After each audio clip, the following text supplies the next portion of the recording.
Throughout the entirety of the 1800s, tomato sauce and pasta were extremely popular in Italy, but only when eaten separately. It wasn't until nearly a century had passed that, in the 1880s, combining these two ingredients finally became commonplace, ushering in arguably the most iconic dynamic duo in all of food history, pasta al pomodoro, or as you may know it, pasta with tomato sauce. Not long after, in 1897, a boy was born in a small town in Italy. His name was Hector Boiardi.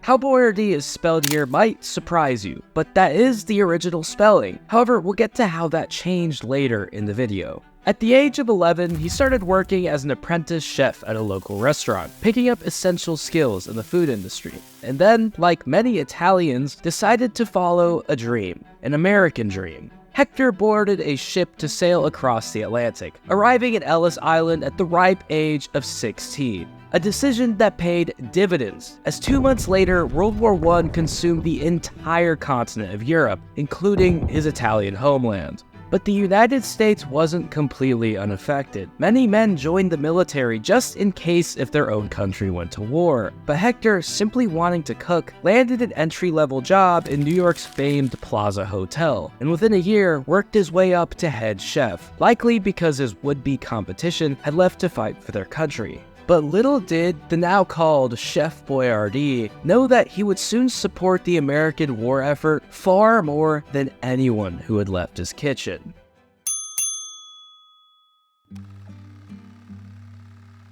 In 1917, Hector decided to seek greener pastures and moved to Cleveland, Ohio, where he would again be the head chef for a hotel restaurant for the next 7 years of his life, this time introducing a very popular Italian spaghetti dish to the menu. And throughout that time, Boiardi saved up just enough money to open up his very own restaurant, where he took his spaghetti game to the next level. The dish was so popular that soon people pestered him for it, asking for samples or any way they could possibly get their hands on it. Seeing an opportunity, he started selling his sauce in empty milk bottles he collected through the regular rows of running a restaurant, making an extra little income on the side. But he had no means to scale his business, at least until 2 of his own customers came in and made an offer he couldn't refuse. In 1927, 2 patrons of his restaurant, Maurice and Eva Wiener, offered him a proposition. The Wieners owned a local grocery chain and wanted to offer their services to help get a canning system implemented for his spaghetti and then help him strike deals to distribute it among their grocery store partners all across the country. After thinking on it for some time, Boiardi rejected the offer. Just kidding. Of course, he said yes. Now, it did help that they already knew that there was quite a lot of demand for such a product because canned spaghetti wasn't a new idea. Campbell's was actually the first to try the concept back in 1915, and to great success. But the market lacked competition, and it showed. Within a year, Chef Boyardi's spaghetti was flying off the shelves, so much so that in 1928, he needed to open a factory to meet the demands of national distribution. And also within this year, the most important change in the history of the brand occurred. He changed the spelling of his name to make it simpler for Americans to sound out. Chef Boyardee, as we know it, was born. Expanding into canned ravioli and even lasagna, the company was gaining momentum and expanding rapidly. Before 1930, they became America's largest importer of Italian Parmesan cheese and were near the top of the list for olive oil as well. However, as the brand crossed into the 1930s, on the other side of the globe, Europe, specifically Germany, was grappling with the aftermath of the war that Hector just barely managed to escape in his childhood. The Nazi Party was voted into office and secretly started building back their military to its former glory. Foreign dignitaries struggled to force their leader, Adolf Hitler, back in line, giving in to his demands one by one. No one knew exactly what this was all leading to, but it couldn't possibly be good. And while Germany was being rebuilt to its former glory, the Chef Boyardee brand also continued its growth, requiring a new, bigger, and better factory in 1938. This time located in Pennsylvania, where they could grow all of their tomatoes they needed on site, and same with mushrooms. And then, the next year, Adolf Hitler decided to go through with his plan. All the preparation over the past decade would finally pay off. He greenlit the invasion of Poland, and soon France would also fall. With tremendous momentum on his side, Britain and Russia seemed doomed. All while Japan was doing the same on the other side of the world. But for them to continue to expand, they would need to deal with another foe altogether: the United States. A plan of coordinated attacks across the Pacific theater were put into place, and on December 7, 1941, Japan would execute upon it, a day that would forever live in infamy. One of the focal points of this attack was a naval base called Pearl Harbor, where after an extremely successful surprise attack, suddenly America found itself officially in a state of war against the Japanese Empire. And just 4 days later, Hitler also declared war on the United States.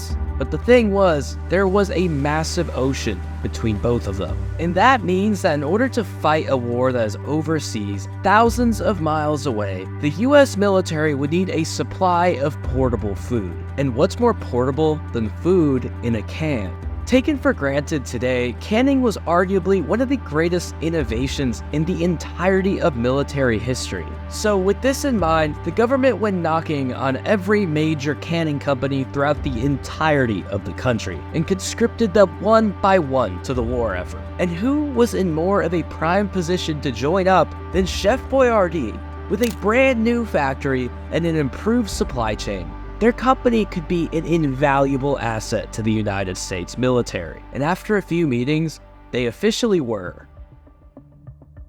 Now with full government backing, in 1942, the company went into full throttle, operating 24 hours a day, 7 days a week, producing a whopping 250,000 cans of spaghetti and tomato sauce each and every day. Yes, what we consider to be a crappy school lunch nowadays, or hangover food depending on your age, was one of the integral foods to fuel the United States military-industrial complex when defeating Nazi Germany and the Japanese Empire. Once those foes were slain, the United States reigned victorious. Hector Boyardee would go on to receive a medal from President Truman for his service to the United States. But supplying food for a war machine also has one more added benefit. It's some of the best marketing you can buy. Not only is your product associated with defeating evil, but millions of soldiers are now familiar with it. And when they go home, they just might introduce it to their family, friends, or even acquaintances. This is precisely what happened. World War II truly made Chef Boyardee into a food empire, known by nearly all across the United States. But there was just one issue.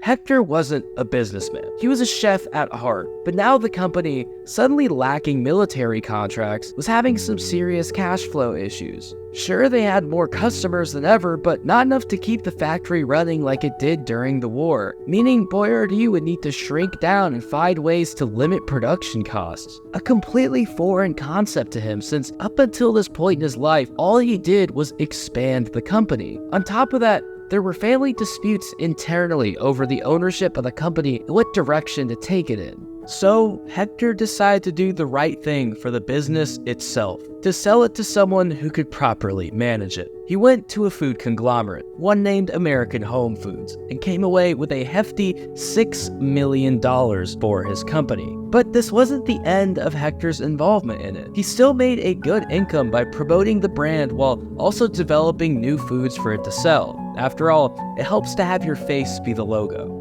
Because of this, he continued to appear in advertisements as late as 1979, when his final public appearance aired on television. And up until his death in 1985, he was in the kitchen doing what he loved. Chef Hector Boyardee ended where he started, a cook. For his wife who succeeded him, he left an estimated fortune of $60 million. Today, that fortune is enjoyed by his 5 grandchildren. American Home Foods continued to scale the company, though since it is a conglomerate, it's hard to know the exact worth of the Chef Boyardee brand until they do want to sell it, or someone makes an offer to buy.